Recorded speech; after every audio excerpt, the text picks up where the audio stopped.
Threading के बाद आपकी त्वचा पर जलन या दाने होने लगे तो आप इस स्थिति में खीरा लगा सकती है।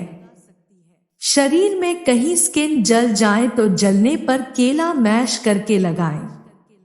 इससे ठंडक मिलेगी। वर्कआउट या योग करने के बाद आप खीरा, एवोकाडो, पुदीना, हरा सेब और शहद का स्मूदी पीजिए। शरीर में एकदम दोबारा एनर्जी आ जाएगी। होंठों पर कच्चा दूध लगाने से होंठों का कालापन दूर होता है। दांतों से खून निकलता है तो 1 चम्मच आंवला पाउडर या त्रिफला चूर्ण को 100 मिलीलीटर पानी में उबाल लें और इससे कुल्ला करें। ऐसा दिन में 3 बार करें। मेथी की कड़वाहट हटाने के लिए नमक डालकर थोड़ी देर रखें जिससे कड़वाहट गायब हो जाएगी।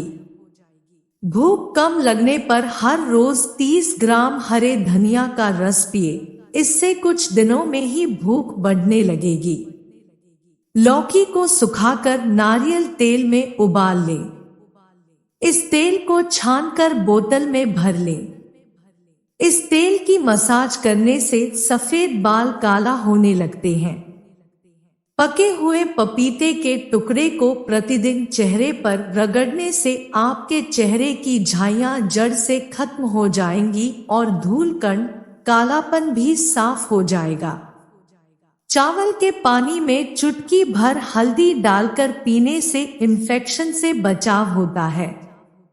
बड़ी इलायची के दानों को पीसकर शहद में मिलाकर सुबह शाम चाटने से घबराहट तथा जी मचलना दूर होता है।